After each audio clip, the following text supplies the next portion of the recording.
Hello everyone, it's Shane Kanto, your Wasteland reviewer, and welcome to Wasteland Talks, my weekly talk show where I talk about whatever the hell I want. And for this special 100th episode of my I guess I can't say new talk show anymore, it's 100 episodes in. It's crazy that I've gotten through almost 2 years of episodes up to this point, but with this 100th episode, I'm doing my latest Ask Your Wasteland Reviewer. So, got a bunch of questions. Some of them were from my Halloween party, so we had some Halloween and horror related. And then we have some other questions as well. So, you know what? Let's get to it. My first question here is, which horror movie killer can I defeat? I would like to think I could defeat Chucky. I just have to fall on him. That doll stands no chance. Generally, I don't think I would do very well in a horror movie, to be perfectly frank. My next question is one movie, not horror, to turn into a slasher movie.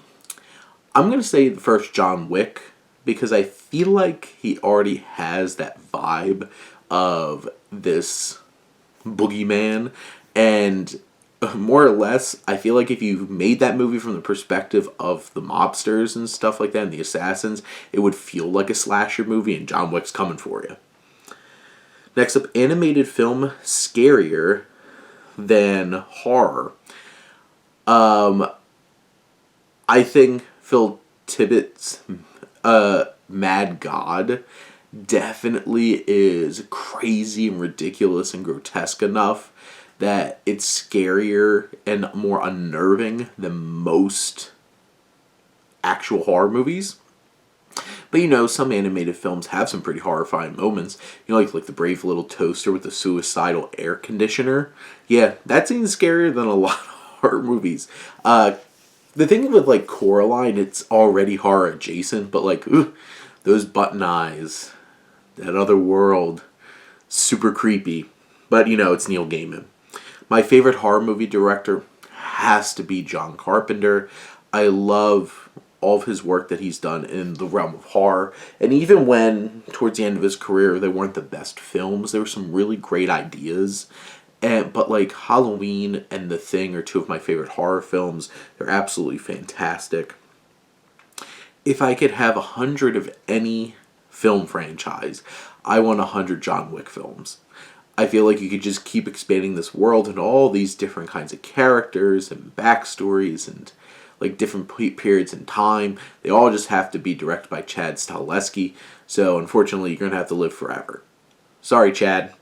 Next up, John Carpenter remake. I would love to see a remake of Ghosts of Mars. I think it has a very interesting idea. I just feel like at that point, John Carpenter really didn't have the best handle a lot in terms of a lot of his films towards that point of his career, the very end, weren't the strongest, and I feel like it could have used some better writing, too, which really isn't on Carpenter, but, I feel like that has such an interesting premise of, this elite team getting sent up to this, prison exchange up on Mars, and there's a strange, virus turning all the people into these crazed creatures, which also really inspired my What If episode of this talk show for John Carpenter's Resident Evil, because it really had that vibe. It's like Resident Evil on Mars. Would be a really cool film. Which horror villain would I sleep with? Definitely Rose the Hat from Dr. Sleep. Love Rebecca Ferguson. And if we're talking TV too, maybe Hannibal. Mads Mikkelsen's Hannibal from Hannibal. Leaving that one out there. We have Scorsese horror movie. What would a Scorsese horror movie look like? I feel like Scorsese could do a Seven kind of horror thriller, kind of investigating a serial killer or slasher film. He already did Cape Fear and Shutter Island, so I definitely feel like he could have that feel to it. It would just be really interesting to see that fully realized. How do I make it all work? I don't know. Balancing my full-time job, my part-time job, and doing all these things. Sometimes it feels like I'm tired and I could use more sleep. but for the most part, I do get sleep. It's just a matter of being extremely organized and basically micromanaging my life down to like the minute on a particular day, trying to maximize time, to be perfectly honest, and having an extremely supportive wife who not only allows, like, who will join in on a lot of like my movie watching and stuff like that, but also specifically doesn't get in the way of me like doing all these different kinds of things. It also helps that I sleep a lot less than her, so I get a lot of stuff done in like the mornings and later at night, but somehow I make it work. So there you go. I have an interesting one here. Would I rather fight a horse-sized Anton Chigurh or 100 duck-sized man with no name? If all those 100 duck-sized ones had little guns, I'd be dead, no matter how small the bullets are. So, yeah, I'd rather deal with the one horse-sized Chigurh. He is a complete madman, but you know what? At least there's only one of them. Would I rather have forever just a broken... So with a broken TV, would I rather have broken video or audio? Definitely audio. At least, like, I love watching films for, like, the filmmaking, the cinematography. At least I could see it. That's definitely something that I'd rather have than specifically the audio. Could I travel in time to any movie premiere? So this is definitely my answer is definitely based off of something I just watched, which is like Temple of Film, that new documentary short film from Netflix, where they have the how they show the theater that was in LA, that was like this big time theater for all of these years. And they even showed at one point it was the premiere of Ben-Hur, and I'm like, I would love to go back and see the premiere of Ben-Hur and meet Charlton Heston.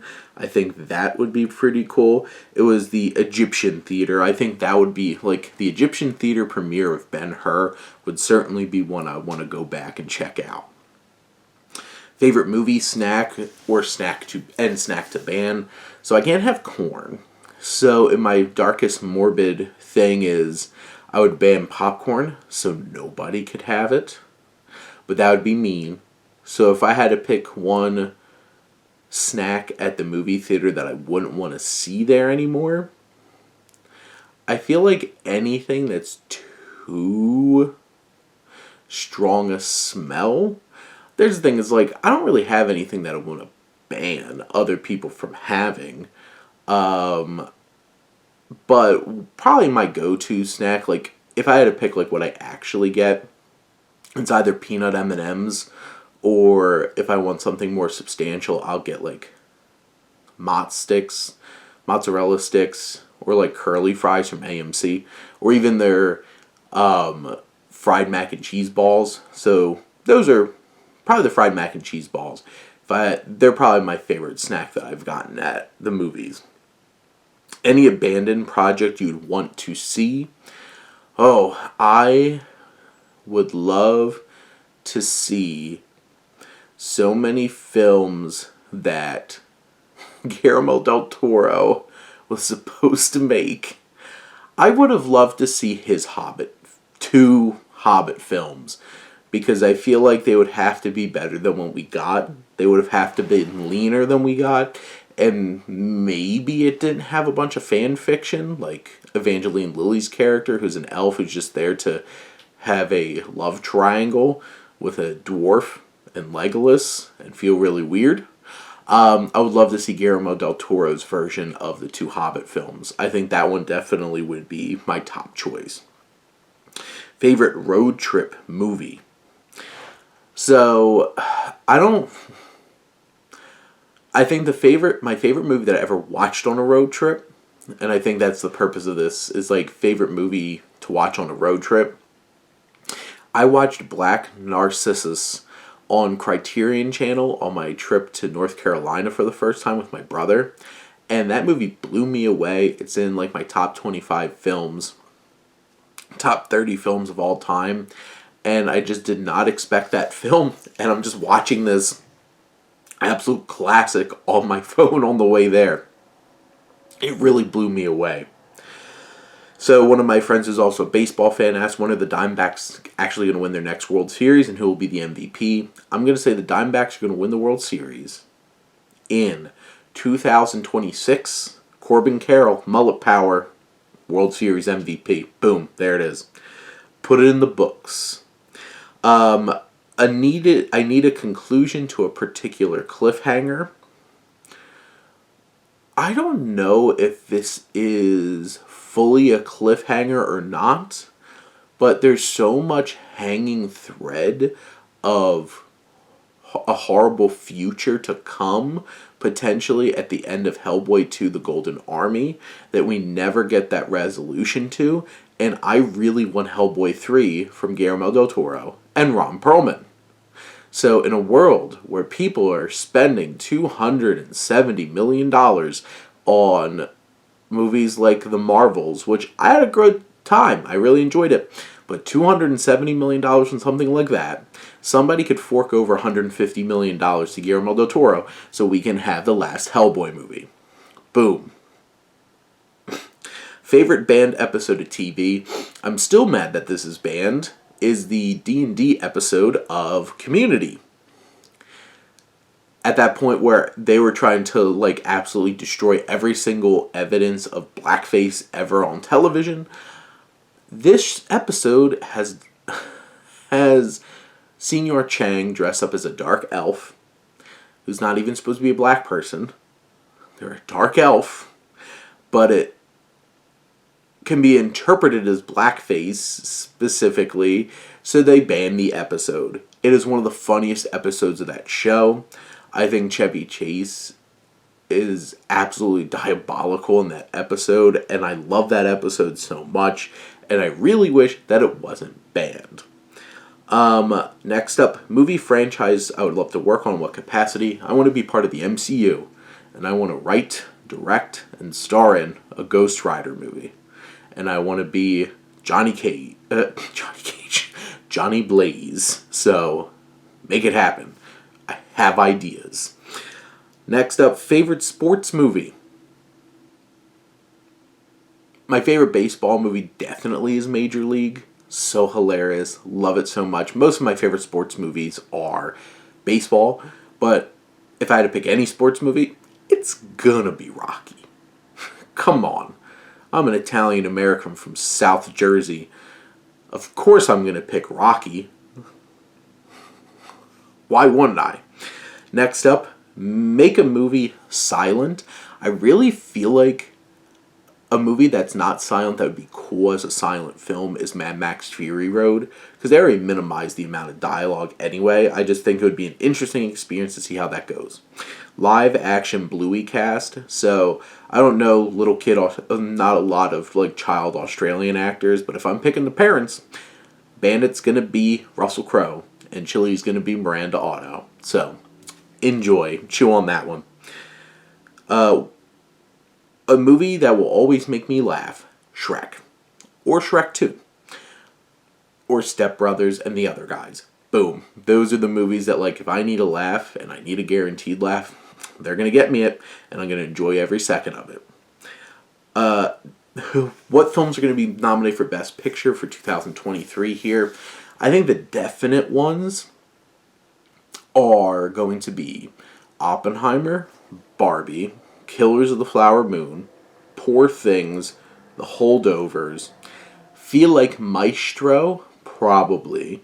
I would like to see Iron Claw, Color Purple, two others. I feel like maybe we'll get... This is a tough one. What I would love to see is the 10th one, which will never happen in a million years, is definitely John Wick Chapter 4, because it would deserve it.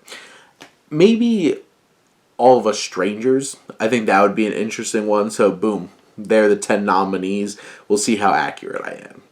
My favorite film score, it's really hard not to pick Lord of the Rings because how diverse and incredible what Howard Shore did, but it's probably down to Junkie XL's Mad Max Fury Road soundtrack and Hans Zimmer's Interstellar. Just love organs. Those organs are amazing. If I could swap the cast of two movies, I want to swap the cast of The Royal Tenenbaums and The Godfather. Like, I want to see that time era of Marlon Brando play just this shameless, grifting guy like Royal Tenenbaum and have like Al Pacino and John Cazale and James Caan playing and Talia Shire playing these like genius adult underachievers. I would love to see Gene Hackman playing this mobster and like Ben Stiller being Sonny and Luke Wilson being Michael. It would be such an interesting experience, and Gwyneth Paltrow has to be... Well, actually, I feel like if we shift a little bit and have Owen Wilson play Fredo, that'd be hilarious. So, boom, there you go. That would be a very interesting one. Unadaptable books, I feel like Infinite Jest is just not going to happen. And I don't think it should. I think David Foster Wallace's novel should just be left alone there and not messed with. Strongest female character in Lord of the Rings, obviously Galadriel. Easy. Maybe Shelob, if you want to throw that out there. That's a shout out to my friend Haley who asked the question. And yes, Shelob would definitely be up there. There's not many significant female characters in Lord of the Rings, but Shelob's up there. And my final one is one movie should have been a TV miniseries. I feel like, and this is the weird thing, is it already was a TV miniseries, and then they decided to make a film out of it. Like Tinker Tailor Soldier Spy just felt like there was way too much stuff going on for it not to be a TV miniseries. I feel like that would work really well as a TV miniseries, and there's definitely some other films out there that have been adapted from books that could have really used a lot more time. Like, I feel like It should be like an actual miniseries and not like, hey, it's a miniseries, it's just a movie cut in half over 2 nights on television. Or cut into 2 movies. I feel like it needs a lot more time to flesh out. So, Tinker Tailor Soldier Spy and Stephen King's It. But those are all the answers to the questions that I got. I hope people appreciate the answers to their questions, and hopefully they tune into this special 100th episode of Wasteland Talks. I just want to say thank you all out there for all the tireless support of the Wasteland Reviewer. I've been doing this channel since 2016. It has been 7 years, and I want to keep this going. Maybe someday I'll be monetized soon. I'm close. And I could do some more interesting things with this, but for now, hopefully you enjoy the content that you get. But most importantly, thank you as always for tuning in and supporting your Wasteland Reviewer.